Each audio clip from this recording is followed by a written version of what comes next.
Hello friends, welcome to my daily blog. मैं आपके लिए डेली एक जीएस सीरीज़ ला रही हूँ जिसमें 20 क्वेश्चंस होते हैं। इसलिए मैंने आज सोचा क्यों ना मैं आज एक टॉपिक आपको उठाकर उस पर डिस्कशन करती हूँ। ठीक है, तो आज मैंने उठाया है इलाहाबाद की संधि। एग्ज़ाम प्रोस्पेक्टिव के हिसाब से आपके लिए काफ़ी बेनिफिशियल रहेगा, तो आप एक बार इसे ज़रूर रीड करें। इलाहाबाद की संधि 1765। ठीक है, इलाहाबाद की संधि कब हुई थी?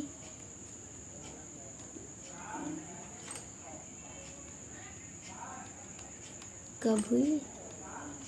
1765। ठीक है, इलाहाबाद की संधि ये हुई थी बक्सर के युद्ध के बाद। बक्सर के युद्ध के बाद 1764 में बक्सर का युद्ध हुआ था। ठीक है, इसमें अंग्रेज़ों की जीत हुई थी। बक्सर के युद्ध में अंग्रेज़ों की जीत हुई थी। ठीक है, और यह एक ऐतिहासिक संधि हुई थी उस टाइम पर। यह एक ऐतिहासिक संधि हुई थी। इस संधि में रॉबर्ट क्लाइव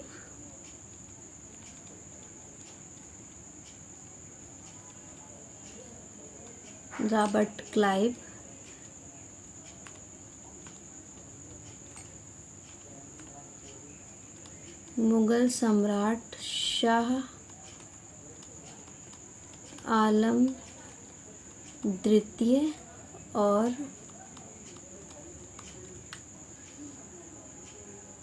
अवध के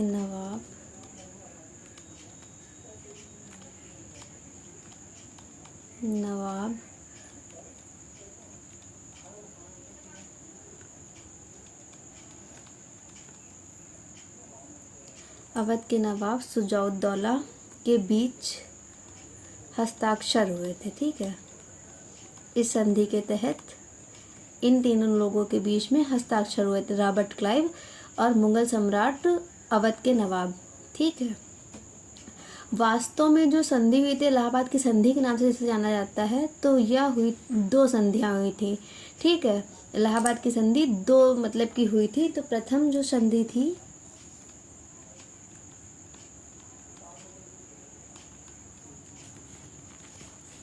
प्रथम संधि 12 अगस्त 1765 में हुई थी। और किनके बीच हुई थी? रॉबर्ट क्लाइव और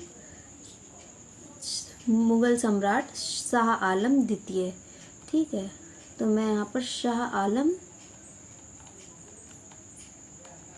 द्वितीय डाल दे रही हूँ। ठीक है, और इस संधि ये जो प्रथम संधि हुई थी इसके तहत पहले तो आया था दीवानी का अधिकार।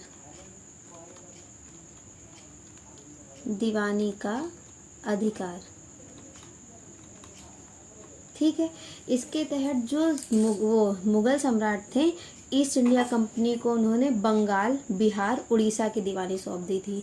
किसकी? बंगाल, बिहार और उड़ीसा की दीवानी सौंप दी थी। उड़ीसा की दीवानी सौंप दी थी मतलब कि जो राजस्व था वो राजस्व ये लोग लेते थे। ठीक है, दूसरा था हमारा ये पेंशन। जो ये शाह आलम द्वितीय थे, तो अंग्रेज सरकार ने अंग्रेज कंपनी का पेंशन भोगी इन्हें बना दिया था। ठीक है, पेंशन भोगी बना दिया था इन्हें, और इन्हें वार्षिक 26 लाख रुपए पेंशन दे दी जाती थी। ठीक है, 26 लाख रुपए पेंशन दे दी जाती थी। और तीसरा इस संधि के तहत हुआ था कड़ा और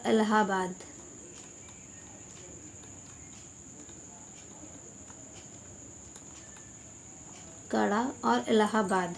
तो जो अवध के नवाब थे, नवाब से कड़ा और इलाहाबाद के क्षेत्रों नवाब से इन राज्यों के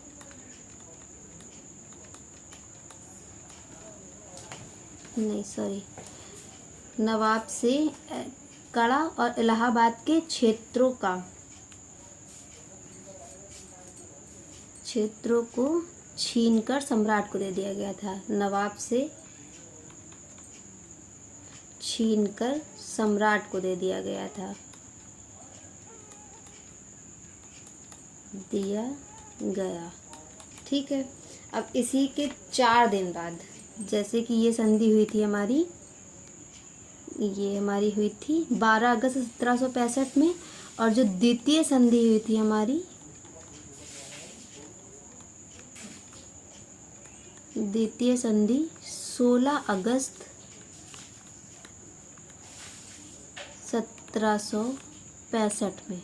ठीक है, 1765 में ये हुई थी क्लाइव और सुजाउद्दौला के बीच में। ठीक है, नवाब सुजाउद्दौला के बीच में। ठीक, तो इस संधि के तहत पहला जो कार्य हुआ, युद्ध का हर्जाना, युद्ध का हर्जाना।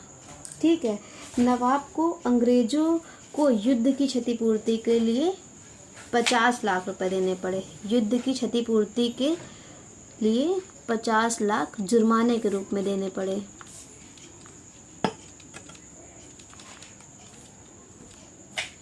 किसने दिए? सुजाउद्दौला, नवाब ने अंग्रेजों को। ठीक है, फिर उसके बाद दूसरा क्या हुआ? क्षेत्रीय क्षति। क्षेत्रीय क्षति मतलब कि जैसे ये बताया कड़ा और इलाहाबाद, तो इनके पास, सुजाउद्दौला के पास से कड़ा और इलाहाबाद के क्षेत्रों को लेकर सम्राट को दे दिया गया। ठीक है, इलाहाबाद और कड़ा के क्षेत्रों की,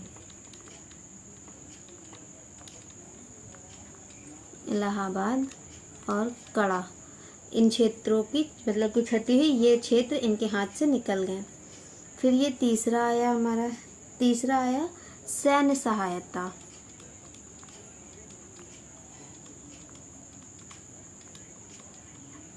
ठीक, सैन्य सहायता।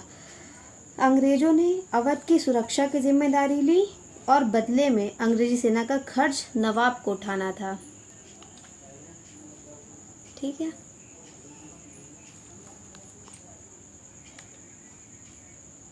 फिर उसके बाद इसके परिणाम स्वरूप क्या हुआ? इसके परिणाम स्वरूप इस संधि के बाद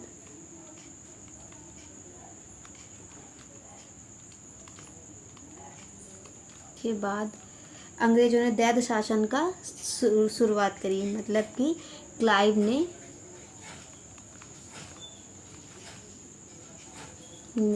बंगाल में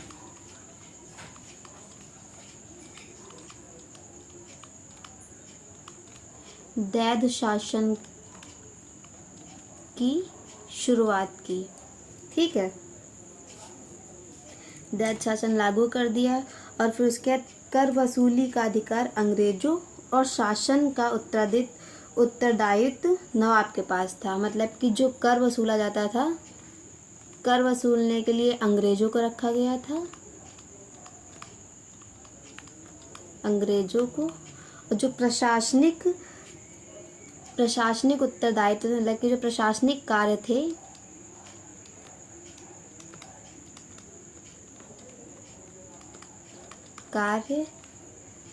नवाब के पास थे। किसके पास थे? नवाब के पास।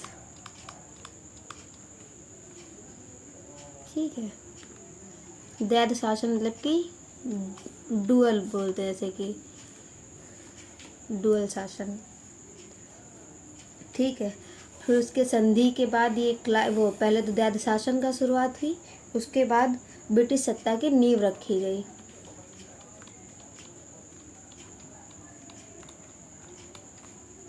ब्रिटिश सत्ता की नींव। ठीक है, अंग्रेजों को केवल एक व्यापारिक कंपनी से बढ़ाकर, पहले अंग्रेजों की सिर्फ ये एक व्यापारिक कंपनी थी,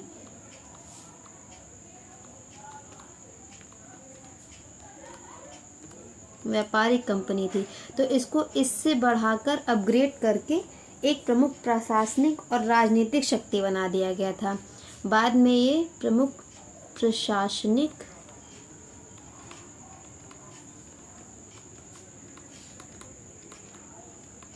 और राजनीतिक शक्ति बन गई थी, प्रमुख रूप से, ठीक है, शक्ति बन गई, ठीक है। आई होप आपको ये इलाहाबाद की संधि अच्छे से समझ में आई हो। नेक्स्ट चैप्टर पर मैं कोई और टॉपिक लेकर आपसे डिस्कशन करूँगी, ठीक है। Thanks for watching.